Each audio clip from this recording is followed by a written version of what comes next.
नमस्कार विद्यार्थियों। और मैं बताना चाहूँगा आप लोगों को कि इससे पहले भी मैंने अलंकार के बहुत सारे वीडियो बनाए हैं, जिसकी लिंक इसी वीडियो के डिस्क्रिप्शन में मैंने दे रखी है। तो मेरा निवेदन रहेगा कि आप वो भी एक बार ज़रूर देखें। और चलते हैं हम अर्थ अलंकार। शब्द अलंकार के बारे में हमने इससे पहले वाले वीडियो में बात कर ली थी।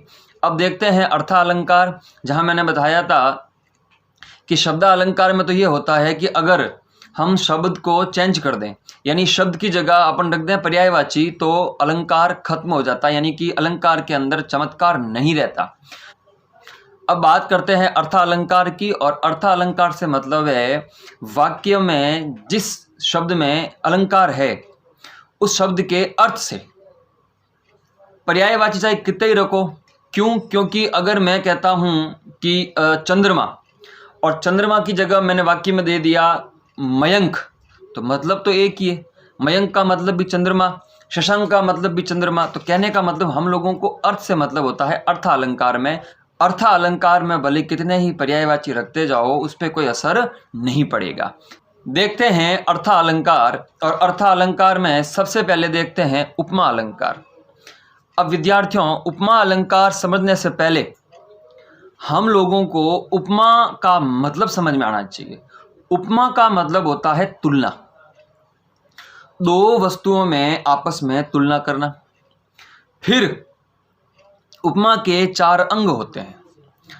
कौन कौन से? एक तो होता है उपमेय, एक होता है उपमान। ध्यान से सुनना, वापस बोल रहा हूं। उपमेय, उपमान, साधारण धर्म और वाचक शब्द। उपमा के चार अंग। पहला होता है उपमेय, दूसरा होता है उपमान, तीसरा होता है साधारण धर्म और चौथा होता है ये वाचक शब्द। अब आपको ये ध्यान में होना चाहिए कि उपमेय क्या होता है और उपमान क्या होता है। मैंने कहा राधा का मुख चंद्रमा के समान है। राधा का मुख, ये राधा, मुख और चंद्रमा, ठीक है। राधा का मुख चंद्रमा के समान सुंदर है, ये मैंने लिख दिया। मैंने क्या लिखा?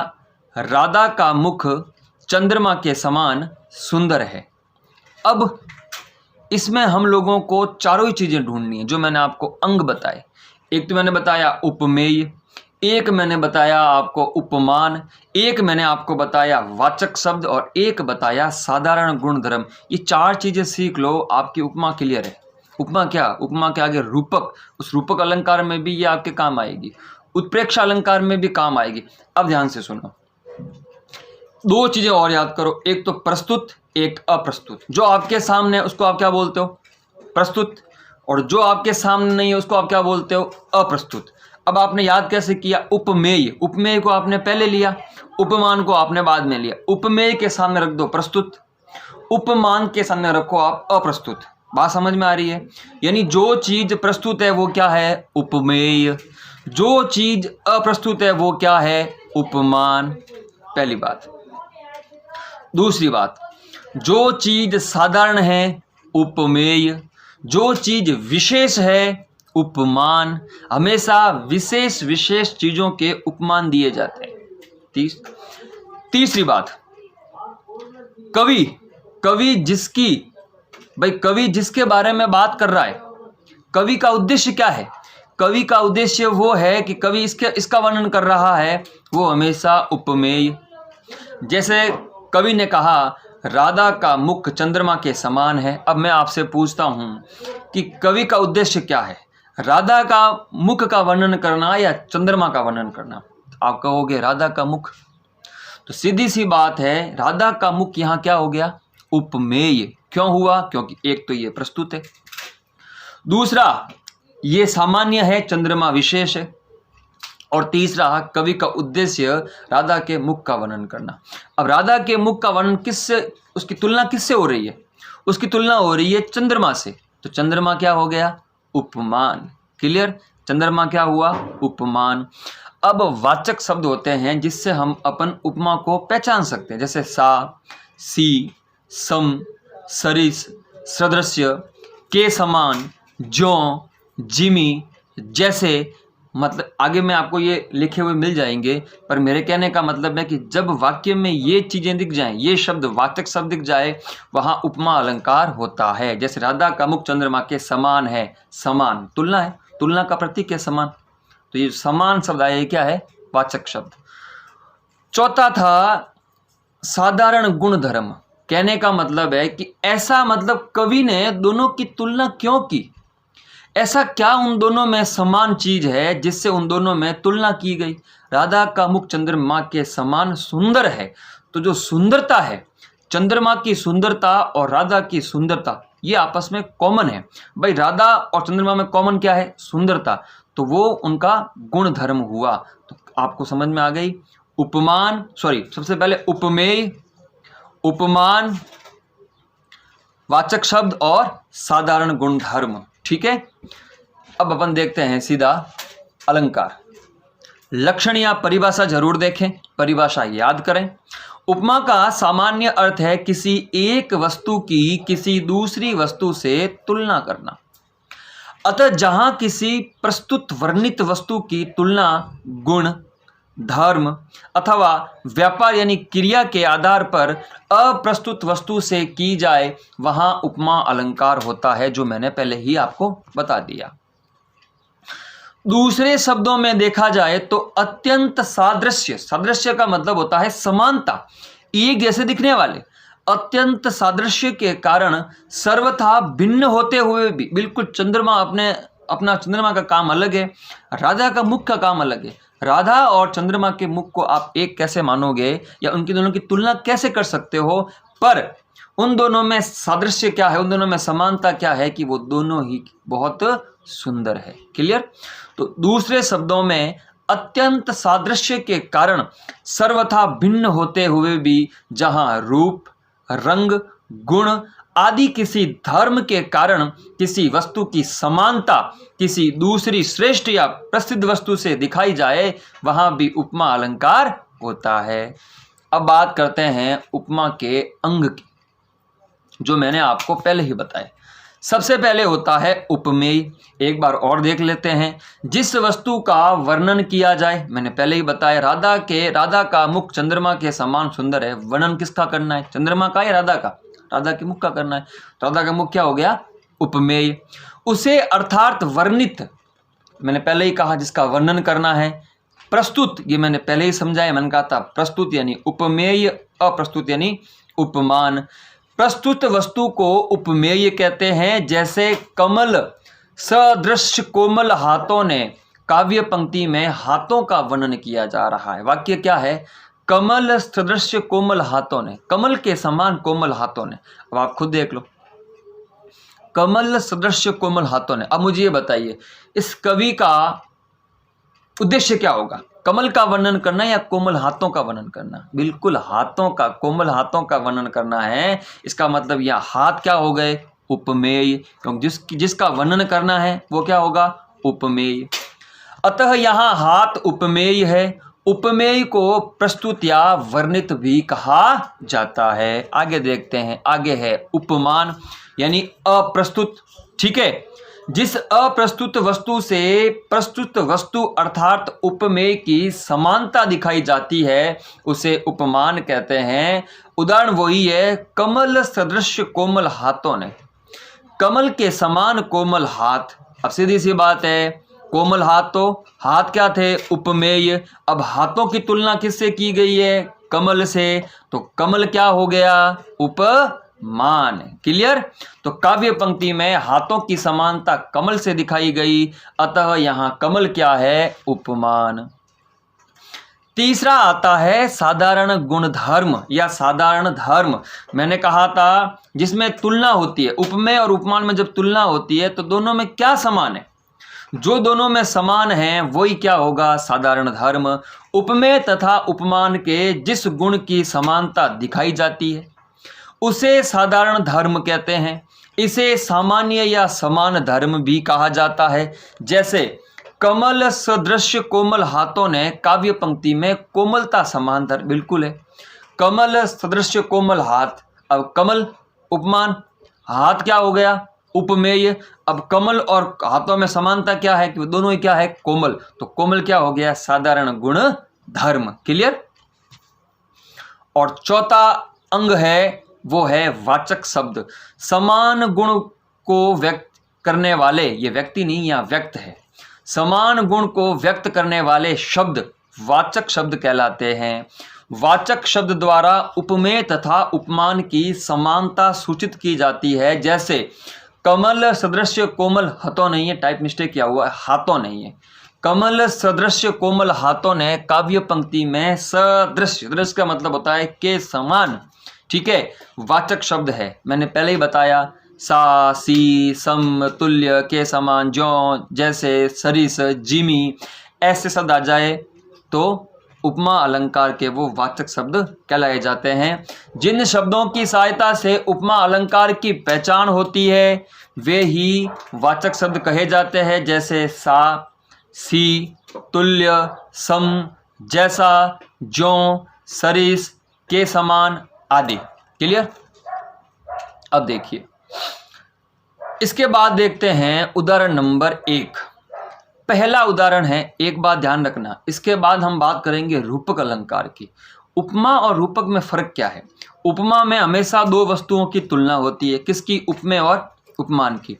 रूपक में तुलना नहीं होगी। अब उपमा में तो मैंने कह दिया राधा का मुख चंद्रमा के समान है, तो मुझे ये बताओ कि राधा का मुख चंद्रमा के समान सुंदर है, तो इसमें क्या है, ये दोनों बराबर हो गए या चंद्रमा अभी भी श्रेष्ठ है। चंद्रमा अभी भी श्रेष्ठ है क्योंकि दोनों में तुलना की गई है।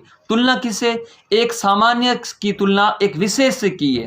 तो जब सामान्य की तुलना विशेष से की जाती है तो विशेष ही रहेगा ना, यानी कि जो श्रेष्ठ है वो श्रेष्ठ रहेगा। बात समझ में आ रही है। उपमा अलंकार में उपमान हमेशा श्रेष्ठ रहता है, उपमेय हमेशा थोड़ा सा उपमान से नीचे रहता है, ठीक है, पर तुलना होती है। राधा का मुख चंद्रमा के समान सुंदर है, ये तो नहीं कहा कि राधा का मुख चंद्रमा ही है थोड़ी, केवल समान सुंदर है। पर रूपक अलंकार में भेद खत्म किए जाते हैं, दोनों में उपमेय और उपमान में भेद खत्म किए जाते हैं। अभेद का आरोप स्थापित किया जाता है, यानी कि राधा का मुख चंद्रमा ही है। बात समझ में आई, बराबर राधा का मुख और चंद्रमा दोनों बराबर। पर उपमा अलंकार में राधा का मुख नीचे और चंद्रमा ऊपर रहेगा। क्लियर। इसी प्रकार एक होता है उत्प्रेक्षा अलंकार। उत्प्रेक्षा अलंकार के अंदर केवल कवि कल्पना करता है कि मानो राधा का मुख चंद्रमा के समान सुंदर है, तुलना भी नहीं करता, आरोप भी स्थापित नहीं करता, केवल मानता है। कवि बैठे बैठे सोचता है कि मानो राधा का मुख चंद्रमा के समान सुंदर है। क्लियर। तो इसलिए कह रहा हूं जरूर रूपक अलंकार वाला भी वीडियो देखना, उत्प्रेक्षा अलंकार वाला भी वीडियो देखना। समझ में आई बात। आगे चलते हैं। उदाहरण नंबर पहला है, विदग्ध होके कण धूल राशि का तपे हुए लोह कणों समानता। विदग्ध होके कण धूल राशि का तपे हुए लोह कणों समानता। उपयुक्त काव्य पंक्ति में धूल के कणों की समानता तपे हुए लोह कणों में दिखाई गई है। तो सीधी सी बात है, यहाँ उपमा अलंकार है, ठीक है। धूल का कण क्या हो गया, उपमेय।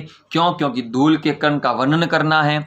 उपमान क्या है, लोहे के कण। साधारण या समान धर्म, दोनों में समानता क्या है, जलन यानी विदग्धता। और वाचक शब्द आया हुआ है समान। क्लियर। आगे, हरी सा हीरा छाड़ी के करे और की आस, ते नर जमपुर जाएंगे सतवासे रेदास। मीराबाई के गुरु रविदास जी।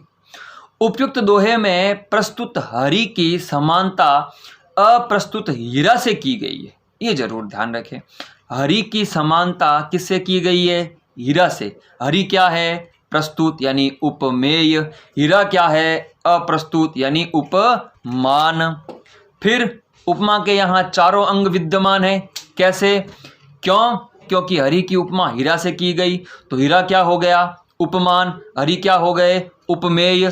दुर्लभता, दुर्लभता यानी भाई हरि सा हीरा छोड़ करके, तो सीधी सी बात है कि हरि जैसा हीरा कहाँ मिले, तो ये दुर्लभ है संसार में भगवान का मिलना। तो दोनों की जो दुर्लभता है, क्योंकि हीरा भी बड़े नसीब से मिलता है और भगवान के दर्शन भी बड़े नसीब से होते हैं, तो ये दुर्लभता है, ये दोनों के अंदर समान गुण धर्म है। और लास्ट जो वाचक शब्द आया हुआ है वो है सा, वो भी इस काव्य पंक्ति में आया हुआ है।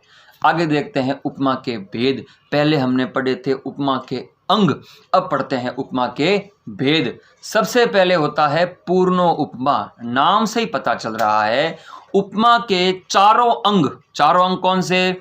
उपमेय, उपमान, वाचक शब्द और साधारण धर्म। जब काव्य पंक्ति में ये चारों ही अंग पाए जाते हैं वो होगी पूर्णो उपमा, पूर्ण उपमा। क्लियर?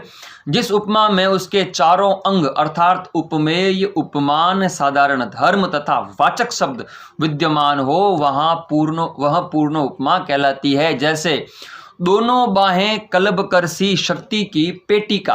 अब प्रस्तुत काव्य पंक्ति में उपमा के चारों अंग है, उपमेय है दोनों बाहें, उपमान है कलब कर, साधारण धर्म है शक्ति की पेटिका तथा वाचक शब्द है सी। अतः यहाँ पूर्णो उपमा अलंकार है।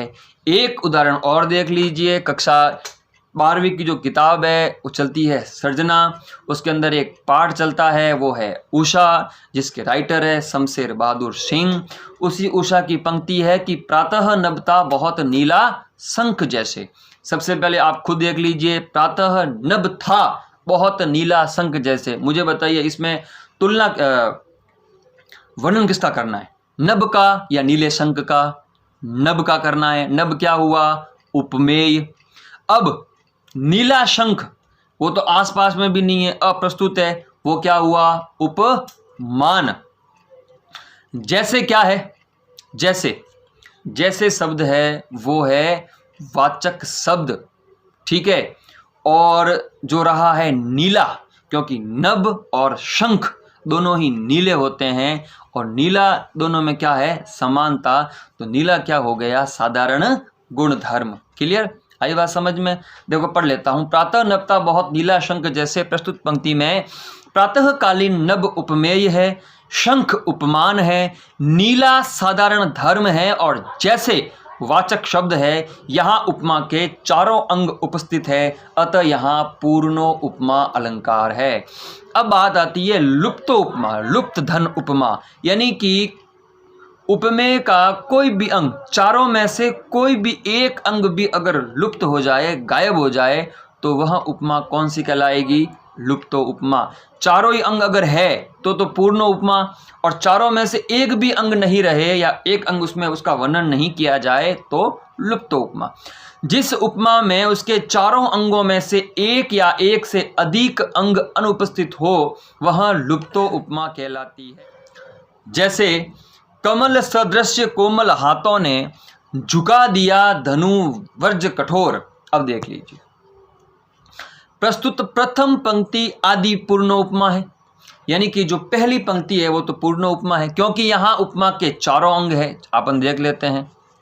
जैसे कमल, कमल क्या है? यहाँ देखो आप, कमल क्या है? कमल है उपमेय। सदृश्य क्या है? सदृश्य है वाचक शब्द। कोमल क्या है? कोमल है समान गुण धर्म। और हाथ क्या है? हाथ है उपमेय। कमल था उपमान, हाथ है उपमेय। क्लियर? चारों अंग आए हुए हैं तो पूर्ण उपमा है। पर दूसरी पंक्ति है झुका दिया धनु वज्र कठोर। अब देखिए, किंतु दूसरी आदि पंक्ति में यानी कि उपमेय धनु तो है, उपमान वज्र भी है, साधारण धर्म कठोर भी है, परंतु वाचक शब्द यहाँ पर नहीं आया हुआ है। दिखाता हूँ वापस, आपको देख लीजिए। ये देखो, धनु है, वज्र है और कठोरता है, पर वाचक शब्द सा, सी, सम, सदृश्य, के समान, ज्यों, जिमी जैसे एक भी यहाँ नहीं है। इसका मतलब वाचक शब्द यहाँ पे गायब है, लुप्त है। इसीलिए ये उदाहरण उपमा अलंकार के कौन से भेद का उदाहरण है? लुप्तो उपमा। आगे चलते हैं। इसी प्रकार एक उदाहरण और देख लीजिए। मखमल के झूले पड़े हाथी सा टीला। अब मखमल के झूले पड़े हाथी सा टीला, इसमें आप देखिए उपयुक्त काव्य पंक्ति में टीला क्या है? उपमेय। मखमल के झूले पड़े हाथी क्या है? उपमान। सा भी आया हुआ है तो वाचक शब्द। यानी गायब क्या है? साधारण गुणधर्म। क्यों? क्योंकि यहाँ होना चाहिए था विशाल झूले या विशाल हाथी सा, ये होना चाहिए कि मखमल के झूले पड़े विशाल हाथी सा। अगर विशाल शब्द आ जाता तो अपना काम हो जाता, यानी विशाल शब्द यहाँ साधारण गुण धर्म को दर्शाता। इसीलिए इस पंक्ति में साधारण गुण धर्म गायब है, इसीलिए ये भी उदाहरण किसका हुआ? लुप्तो उपमा का। आगे चलते हैं। तीसरी है मालो उपमा। अब मालो उपमा क्या है? ध्यान रखना, मैंने कहा था 4 अंग पढ़ लिए उपमा के। अब ये 3 भेद है, 4 तो अंग है, उपमान, उपमेय, वाचक शब्द और साधारण गुणधर्म, पर 3 भेद कौन से? पहले पूर्ण उपमा, उपमा के चारों अंग। दूसरा था लुप्तो उपमा, चारों अंगों में से एक या एक से अधिक अंग गायब हो जाए तो लुप्तो उपमा। अब तीसरा है मालो उपमा। मालो उपमा में क्या होता है? एक ही उपमेय होता है, एक ही उपमेय के जब अलग अलग उपमान दिए जाते हैं। उपमेय कितना? उपमेय कितना? एक। उस उपमेय के अलग अलग उपमान देना, उस उपमेय के अलग अलग उपमान दे देना, वो क्या कहलाएगा? मालो उपमा। देखते हैं उदाहरण। जिस उपमा में एक ही उपमेय के अनेक उपमान उपस्थित हो वहां मालो उपमा कहलाती है। कहने का मतलब है कि मालो उपमा का उदाहरण है जैसे माँ शारदा तुषार कुंद हीरे के सदृश धवल है। अब ध्यान दीजिए, मैंने आपको क्या बताया? मैंने कहा था मालो उपमा में क्या होता है? उपमेय एक और बहुत सारे, उसी उपमेय के लिए बहुत सारे उपमान, उसी उपमेय के लिए। ध्यान रखना, जो उपमेय है उपमेय एक रहेगा, पर उस उपमेय के लिए बहुत सारे उपमान। माँ शारदा, माता सरस्वती क्या है यहाँ पर? उपमेय। अब देखो, उनके लिए सबसे पहले आया हुआ है तुषार। तुषार का मतलब होता है ओस, है ना? ओस आपको पता है सफेद सफेद होता है, मटमैला सा, ओश, ओस। उसके बाद है कुंद। कुंद यानी अपन कह सकते हैं कि जूही के जो फूल होता है ना, जूही का फूल या कनेर का फूल, उसके जैसा ही एक फूल होता है। और हीरा, आपने देखा होगा हीरा भी, हीरा, कुंद, तुषार, ये सब सफ़ेद ये होते हैं। सफ़ेद, सफ़ेद का मतलब ज़्यादा सफ़ेद नहीं, हल्के हल्के से सफ़ेद। आपने चावल देखे होंगे, भेड़ जो होती है उसके जो ऊपर जो बाल होते हैं ऊन, वो भी देखी होगी, जो प्योर सफ़ेद नहीं, उसको कहते हैं सफ़ेद। तो माता शारदा किसके समान ध्वल है? तुषार, कुंद और हीरे के समान। अब आप खुद देख लीजिए, यानी माँ शारदा के लिए अलग अलग उपमान यहाँ पर आए हुए हैं। तो प्रस्तुत पंक्ति में एक ही उपमेय शारदा यानी सरस्वती माँ की समानता कुंद, तुषार एवं हीरे तीन तीन उपमानों द्वारा दिखाई गई, अतः यहाँ मालो उपमा अलंकार है। ठीक है, इससे आगे अपन देखेंगे रूपक अलंकार और उत्प्रेक्षा अलंकार। अगर वीडियो लंबा नहीं हुआ तो मैं रूपक और उत्प्रेक्षा, देखो ध्यान रखना कि ये रूपक, उत्प्रेक्षा, उपमा ये थोड़े बड़े बड़े से है अलंकार, तो भी मैं बिल्कुल शॉर्ट में आप लोगों को समझा रहा हूँ ताकि आपके सारे कंसेप्ट क्लियर हो। फिर बाद में जो भी अलंकार आएंगे वो छोटे छोटे से हैं, आपको एक ही वीडियो में 2-3 अलंकार आपको मिल जाएंगे। चलिए मिलते हैं अगले वाले वीडियो में। जय हिंद, जय भारत, वंदे मातरम।